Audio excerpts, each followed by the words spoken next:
अरे क्या हो गया भाई हम तो सही बातें बताते हैं। अब लोग बोलते हैं कि यार आपकी बात हजम नहीं हो रही। अब सुन लो अगर शौक है तो। बात यह है कि मैं एक जगह बैठा हुआ था, वहाँ जिक्र चला, मर्दों के ऊपर चला, उनकी मेहनत के ऊपर चला। मैंने कहा 80% लोग हैं जिन्होंने सारी जिंदगी नाम कर दी बेटों के, बीवी के और बच्चों अपनी औलादों के, उसके बावजूद उनको क्रेडिट नहीं मिला। घर गृहस्थी को चलाने के लिए 10-10 करोड़ के मकान बना के दे दिए, हज उम्रा करवा दिया, शादियां करवा दी, गाड़ियां सजवा दी, लेकिन उसके बावजूद उनको बोला गया कि यार अल्लाह तू तो देख रहा है मैंने इस आदमी के साथ किस तरह जिंदगी गुजारी। ये कौन बोल रहा है? ये औरतें बोल रही हैं, उनकी अच्छा। बीवियां बोल रही हैं, उनके साथ गुजार रही हैं। यही डायलॉग फिर बेटे सुन लेते हैं, बेटे फिर बाप से खिलाफ हो जाते हैं, बोलते हैं यार ये अब्बा। मगर बेटियां नहीं होती। बेटियां बोलती हैं अम्मी आप ज्यादा बोल रही हैं, अब्बू ऐसे नहीं है। बेटे बोलते हैं सही बोल रही है अम्मी, ये कुछ ज्यादा ही होगा, इन्होंने मेरे ससुराल वालों के सामने बेइज्जती कर दी। तो बेटे मर्द ही होते हैं ना। अरे भाई बेटे मर्द तो होते हैं, हाँ। लेकिन बात ये है कि जो बाप होता है ना वो टेंशन में आ रहा है, वो डिप्रेशन में आ रहा है, घर वाले खिलाफ हो चुके हैं, सारी जिंदगी कमा के खिलाया, उसके बाद वो बीवी कहती है कि मुझे इस आदमी के साथ जिस तरह मैंने जिंदगी गुजारी है मेरा अल्लाह जानता, मैं जानती हूँ। ये मुतमईन नहीं हुई।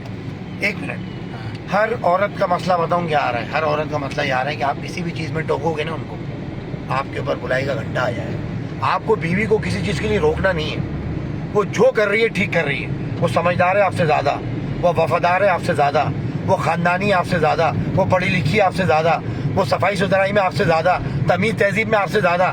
सब बेकार सैलाब में बह के आप ही आए और आपको उसके आगे बोलना नहीं है। अगर आपने बोला आपके घर में हो जाएगा कोहराम।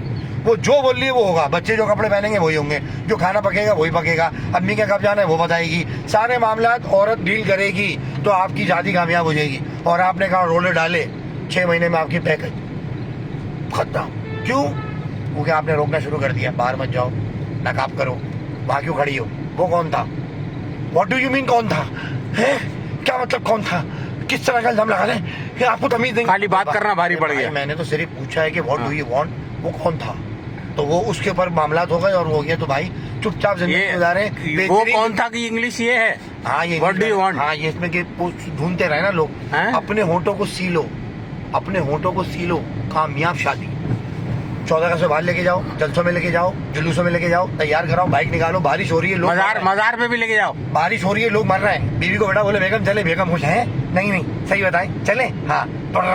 भले आप डूब जाओ, गटर में गिर जाओ, बेगम को मछली खिला दी गरम गरम, बेगम बोल रही है इससे अच्छा शौहर नहीं है, और आपने बोला भाई बहुत ज्यादा करंट वरंट हो रहा है, घर में बैठ जाओ।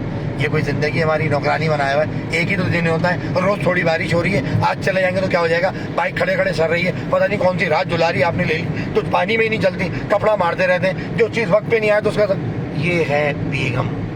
तो लिहाजा आप उनके साथ जाएं, घूमे फिरें, बेहतरीन हस्बैंड, किसी चीज के लिए रोकना नहीं है, हर चीज में अप्रिशिएट। बोलो बेगम वेल डन, आज से सुन लो, घर में कुछ भी पके वेल डन, होटल की रोटी वेल डन। तो लिहाजा ये सीख लो, बोलो बेगम आपसे अच्छा तो कोई है ही नहीं, मैं खुश नसीब हुआ मेरी जिंदगी में आ गई। अल्लाह हाफिज़।